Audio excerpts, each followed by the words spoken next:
안녕하세요. 믿음의 멍하니의 최원영 목사입니다. 오늘은 2020년 3월 21일 토요일입니다. 아시는 것처럼 토요일에는 믿음의 동역자 여러분들의 간증을 듣고 그 간증의 은혜를 함께 나누는 시간을 가지고 있습니다. 오늘은 어떤 분에게 전화를 연결할까 고민하다가 남호영 집사님께 전화를 드렸습니다. 전화는 어제 금요일 오후에 녹음을 했었고요. 그 전화 내용 가운데 참 귀한 은혜가 있었습니다.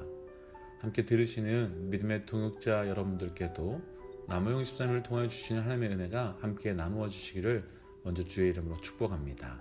함께 전화 인터뷰를 나누도록 하겠습니다. 안녕하세요. 믿음의 멍하니의 최원영 목사입니다. 안녕하세요, 목사님.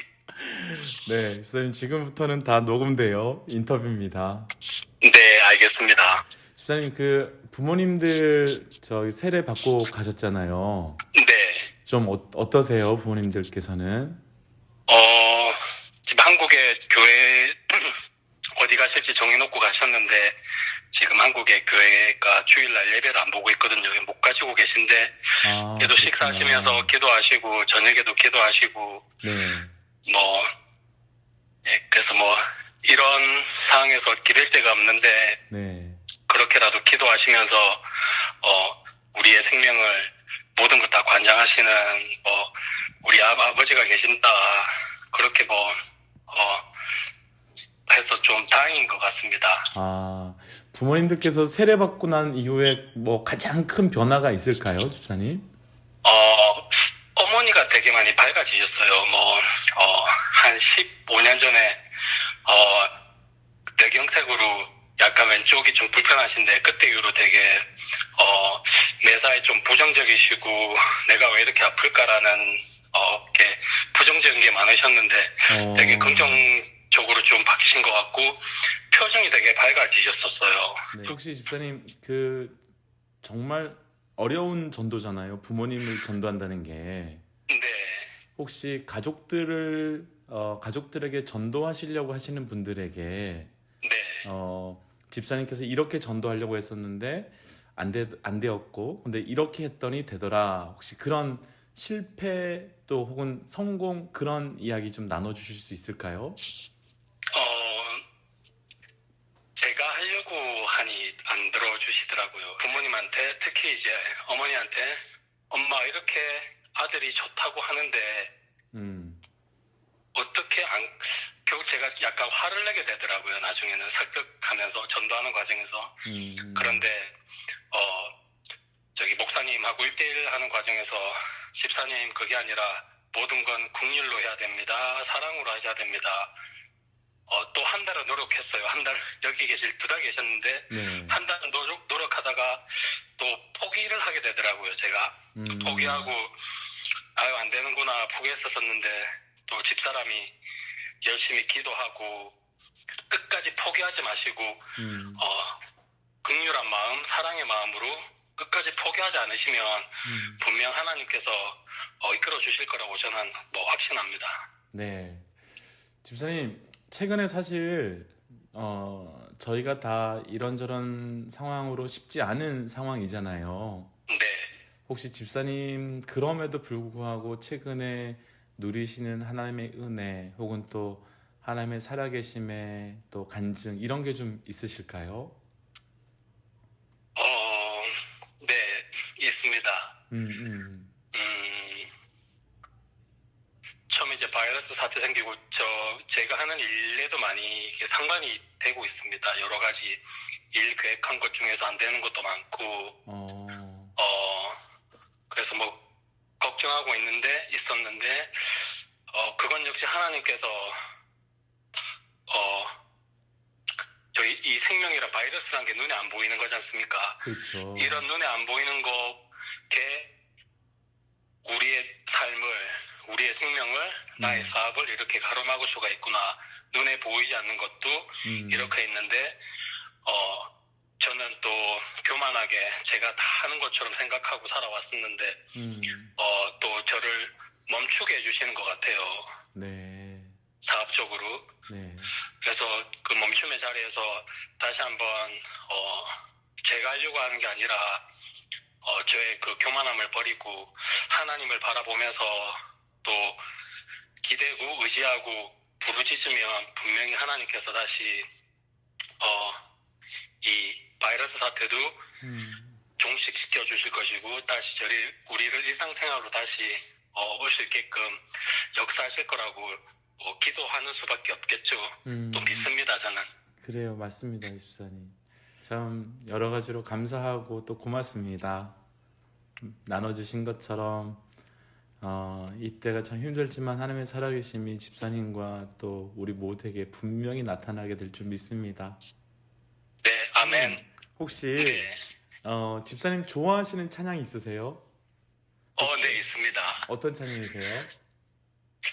제가 제목은 기억은 안 나는데 아무것도 두려워하지 말라.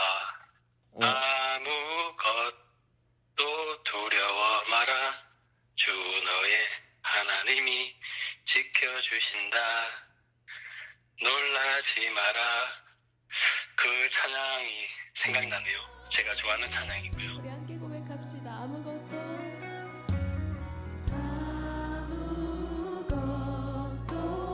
두려워 말라. 주 나의 하나님이 지켜주시네. 놀라지 마라. 겁내지 마라. 주님 나를 지켜주시네. 아무것도 두려워 말라 하네. 아무것도 두려워 말라. 주 나의 하나님이 지켜주시네. 놀라지 마라. 겁내지 마라. 주님 나를 지켜주시네. 내 맘이 힘에 겨워 지칠지라도 주님 나를 지켜주시네. 세상의 험한 풍파 몰아칠 때도 주님 나를 지켜주시네. 주님은 나의 산성.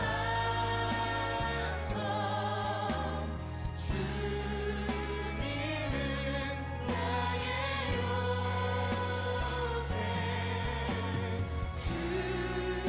주님은 나의 소망. 나의 힘이 되신 여호와.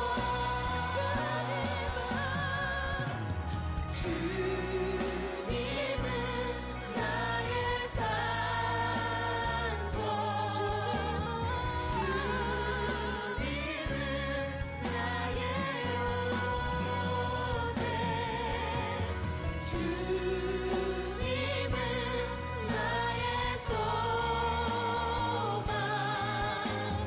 나의 힘이 되신 여호와. 내 맘이 매겨워. 이제 함께 말씀을 나눌까요? 오늘 말씀은 학계 2장 10절부터 23절까지 말씀으로 학계 마지막에 해당되는 말씀입니다. 다리오 왕 제2년 9째 달 24일에 여호와의 말씀이 선지자 학계에게 임하니라. 이르시되 만군의 여호와가 말하노니 너는 제사장에게 율법에 대하여 물어 이르기를 사람이 옷자락에 거룩한 고기를 쌓는데 그 옷자락이 만일 떡에나 국에나 포도주에나 기름에나 다른 음식에 닿았으면 그것이 성물이 되겠느냐 하라. 학계가 물음에 제사장들이 대답하여 이르되 아니니라 하는지라. 학계가 이르되 시체를 만져서 부정하여진 자가 만일 그것들 가운데 하나를 만지면 그것이 부정하겠느냐 하니 제사장들이 대답하여 이르되 부정하리라 하더라. 이에 학계가 대답하여 이르되 여호와의 말씀에 내 앞에서 이 백성이 그러하고 이 나라가 그러하고 그들의 손의 모든 일도 그러하고 그들이 거기에서 드리는 것도 부정하니라. 이제 원한건대 너희는 오늘부터 이전 곧 여호와의 전에 돌이 돌 위에 놓이지 아니하였던 때를 기억하라. 그때에는 20고루 곡식더미에 이른즉 10고루뿐이었고 포도즙 틀에 50고루를 길러 이른즉 20고루뿐이었더라. 만군의 여호와가 말하노라. 내가 너희 손으로 지은 모든 일에 곡식을 마르게 하는 재앙과 깐부기 재앙과 우박으로 쳤으나 너희가 내게로 돌이키지 아니하였느니라. 너희는 오늘 이전을 기억하라. 아홉째 달 24일 곧 여호와의 성전 지대를 쌓았던 날부터 기억하여 보라. 곡식 종자가 아직도 창고에 있느냐? 포도나무, 무화과나무, 석류나무, 감람나무에 열매가 맺지 못하였느니라. 그러나 오늘부터는 내가 너에게 복을 주리라. 그달 24일에 여호와의 말씀이 다시 학개에게 임하니라. 이르시되 너는 유다 총독 스룹바벨에게 말하여 이르라. 내가 하늘과 땅을 진동시킬 것이요 여러 왕국들의 보좌를 엎을 것이요 여러 나라의 세력들을 멸할 것이요 그 병거들과 그 탄자들을 엎드려뜨리니 말과 그 탄자가 각각 그 동료의 칼에 엎드러지리이리라. 만군의 여호와가 말하노라. 스알디엘의 아들 내 종 스룹바벨아, 여호와가 말하노라. 그날에 내가 너를 세우고 너를 인장으로 삼으리니 이는 내가 너를 택하였음이라. 만군의 여호와의 말이니라 하시니라. 아멘. 함께 기도하겠습니다. 하나님, 오늘 우리에게 새날을 허락하여 주신 것 감사합니다. 하나님, 말씀하여 주옵소서. 듣는 만큼 변하고 변하는 만큼 행동하고 행동함을 통하여 말씀과 성령의 열매를 맺어갈 수 있도록 은혜 허락하여 주시옵소서. 이 모든 말씀 예수님 이름으로 기도하였습니다. 아멘. 오늘 말씀의 제목은 오늘부터는 내가 너희에게 복을 주리라 라는 말씀의 제목입니다. 오늘 말씀의 제목을 이렇게 정한 이유는 오늘 본문 19절 말씀에서 하나님께서 오늘부터는 내가 너희에게 복을 주리라 라고 하신 말씀 때문입니다. 먼저 주의 마음으로 믿음의 동역자 여러분 한 분 한 분에게 주의 이름으로 축복하고 싶습니다. 하나님께서 이스라엘 백성들에게 주신 그 말씀 그대로 오늘부터는 우리 믿음의 동역자 여러분 한 분 한 분에게 복이 임하시는 은혜가 있기를 축복합니다. 사실 한국 사람들만큼이나 복을 좋아하는 사람들은 없는 것 같습니다. 새해가 되면 여러 인사들이 분명히 있을 터인데 우리는 늘 새해에는 복 많이 받으세요 라고 인사하고, 예전 어르신들은 밥그릇 바닥에 한자로 복자를 새길 정도로 복을 많이 좋아하셨습니다. 그런데 한국 사람들뿐만 아니라 하나님께서도 우리에게 복 주시기를 원하십니다. 그리고 오늘 말씀에서는 우리 삶이 어떻게 하면 하늘의 복이 회복될 수 있는지, 오늘 말씀 제목 그대로 이야기한다면 어떻게 하면 오늘부터 우리에게 복이 임할 수 있는지 오늘 말씀 가운데 설명하고 있습니다. 말씀을 통해 우리의 삶에 오늘부터 하늘의 복이 임하시는 은혜가 있기를 축복합니다. 먼저 첫 번째 하늘의 복을 오늘 이 자리에서 회복하는 방법입니다. 14절 말씀입니다. 이에 학개가 대답하여 이르되 여호와의 말씀에 내 앞에서 이 백성이 그러하고 이 나라가 그러하고 그들의 손의 모든 일도 그러하고 그들이 거기에서 드리는 것도 부정하니라. 아멘. 11절부터 13절까지의 말씀이 조금 복잡하고 또 어렵지만 그 말씀이 어떤 말씀인지 14절에서 한마디로 정리해 주십니다. 내 앞에서 내 백성이 그러했고 내 나라가 그러했고 그래서 거기에서 드리는 것 또한 부정했다. 결국 11절에서부터 13절까지에서 이야기하시는 하나님의 말씀의 핵심은 백성들의 삶이 부정했고 때문에 너희의 예배 또한 부정했다라는 말씀입니다. 그래서 너희가 부정했기 때문에 내가 너희에게 하늘의 복을 부어줄 수 없었다라고 말씀하고 계신 겁니다. 아마도 이스라엘 백성들은 예루살렘 성전을 재건하기만 하면 그 성전에 회복되어서 하나님께서 다시 우리에게 복을 부어주실 것이라고 하는 생각을 가지고 있었던 것 같습니다. 그러니까 힘들어도 어려워도 성전만 지어보자, 성전만 재건해보자, 그럼 뭐라도 될 것이라 이런 생각을 하고 있었던 것 같습니다. 그런데 하나님께서는 이렇게 말씀하시는 겁니다. 너희의 건물된 성전의 회복이 중요한 것이 아니라 너희의 삶으로 드려지는 거룩한 삶이 먼저 회복되어야 한다. 오늘 말씀에서 나누고 싶은 바로 오늘 이 자리에서 하늘의 복이 회복되는 첫 번째 영적 원리는 성전이란 건물의 회복이 아니라 우리의 삶이 거룩의 삶이 먼저 회복되는 것입니다. 사랑하는 믿음의 동역자 여러분, 오늘 말씀을 통해 우리의 삶 가운데 거룩이 회복되시기를 주의 이름으로 축복합니다. 이스라엘 백성에게 하늘의 복이 사라진 것은 성전이 무너졌기 때문이 아닙니다. 성전의 무너짐이 원인이 아니었습니다. 성전의 무너짐은 이스라엘 백성들에게 삶의 거룩함이 사라진 결과일 뿐입니다.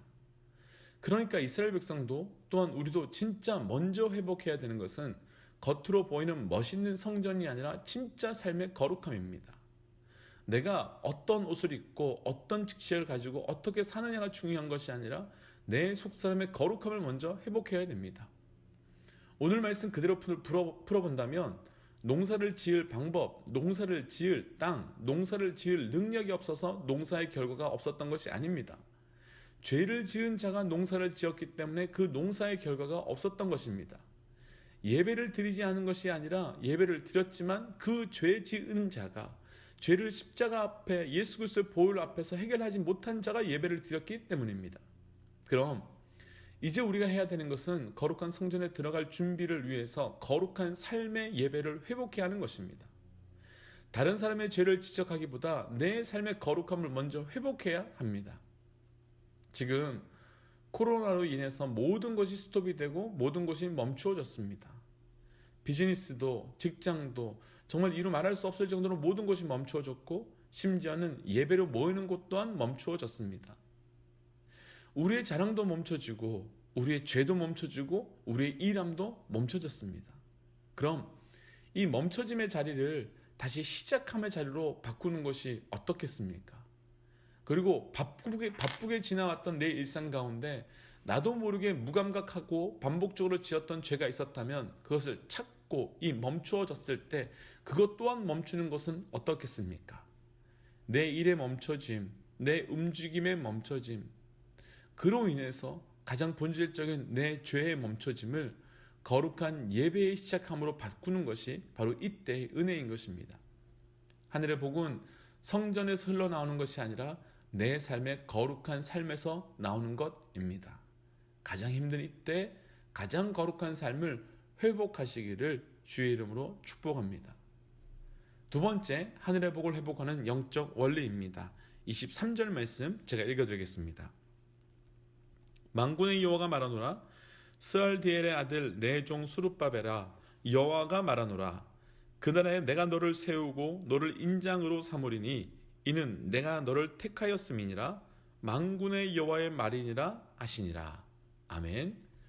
하나님의 말씀이 스룹바벨에게 임했습니다. 그리고 내가 너를 그 자리에 세웠고 내가 너를 택하였고 내가 너에게 그 사명을 맡겼다고 하나님께서 말씀하십니다. 스룹바벨, 이스라엘의 리더이긴 하지만 지금 이런 상황, 이런 환경, 이런 사람들은 결코 쉽지 않았을 것 같습니다. 분명히 오래전에 무너져서 널브러져 있는 예루살렘 성전을 건축한다는 것은 어떤 일과도 비교할 수 없는 영광스러운 일입니다. 그러나 주변 사람들을 본다면 결코 쉽지 않습니다. 주변 사람들이 도와주기는커녕 오히려 방해하는 사람들만 많고 하나님의 영광과는 상관없이 자신의 유익을 구하기 바쁜 리더들과 이 예루살렘 성전을 지어 가야 합니다. 이들은 하나님이 우리에게 주신 일이니까 예루살렘 성벽을 재건하자, 성전을 재건하자 라고 외치는 스룹바벨의 간절한 외침 앞에 먼저 우리 집부터 좀 짓고요, 먹고 살만한 방법 좀 만들어 놓고요, 그리고 외부의 적들 좀 해결해 놓고요, 그 다음에 성전을 건축해도 되는 것 아닙니까? 라고 말합니다. 같이 예루살렘에 있지만 완전히 목적이 다르고 완전히 순서가 다릅니다. 그런데 하나님께서는 이렇게 낭망한 스룹바벨을 불러다가 어떤 특별한 해결 방법을 알려주시지 않으셨습니다. 스룹바벨에게 누구에게 가서 도움을 구해보라고도 말하지 않으셨고 누구에게 찾아가서 이런 도움을 알아보라고도 말씀하지 않으셨습니다. 대신에 한 가지만 들려주십니다. 내가 너를 불렀다. 내가 너를 그 자리에 세웠다. 정확하게 표현하자면 해결 방법을 알려주시지 않은 것이 아니라 최고의 해결 방법을 하나님께서는 제시해 주십니다.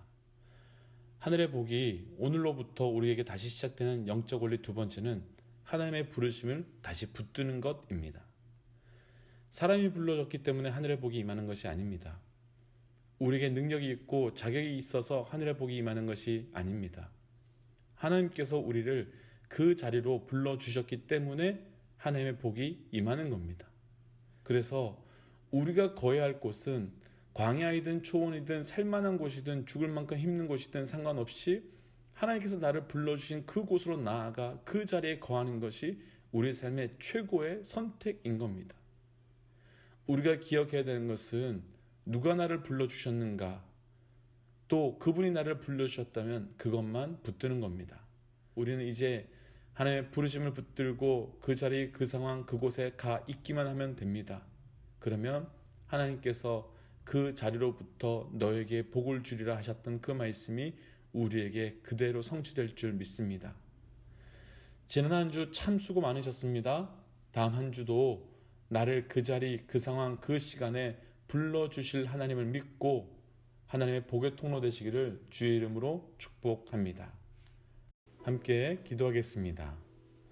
하나님, 보인의 성전에 건물을 짓는 것에 집중하는 것이 아닌 내 삶의 거룩함을 먼저 회복하는 자 되게 하여 주옵소서. 우리 안에 반복되어 왔던 죄악이 있다면 모든 것을 멈추어지는 이때에 동일하게 죄의 습관도 멈추게 하여 주시고 그 자리가 거룩한 성전이 회복되는 자리가 될 수 있도록 인도하여 주옵소서. 또한 하나님, 나를 그 자리, 그 시간, 그곳으로 나아가게 하시는 하나님의 부르심 또한 기억하길 원합니다. 사람을 보고 상황을 보고 환경을 보면 멈추고 싶지만 주님께서 불러주셨다면 내 가정, 내 직장, 내 삶의 자리에 그 은혜를 붙들고 오늘도 걸어 나아갈 수 있도록 함께하여 주옵소서. 이 모든 말씀 예수님 이름으로 기도하였습니다. 아멘. 사랑하는 믿음의 동역자 여러분, 지난 한 주도 수고 많으셨습니다. 한 가지 광고 드리는 것은 코로나로 인해서 정부에서 10명 이상 모이는 모임들에 대해서 자제를 요청했습니다. 그래서 내일 주일 예배는 오전 11시에 유튜브로 라이브로 시작될 예정입니다. 구독을 해주신 분들께는 알람이 가겠지만 그렇지 않은 분들께는 기쁨의 예배방으로 예배 5분 전쯤에 주소를 올려드리겠습니다.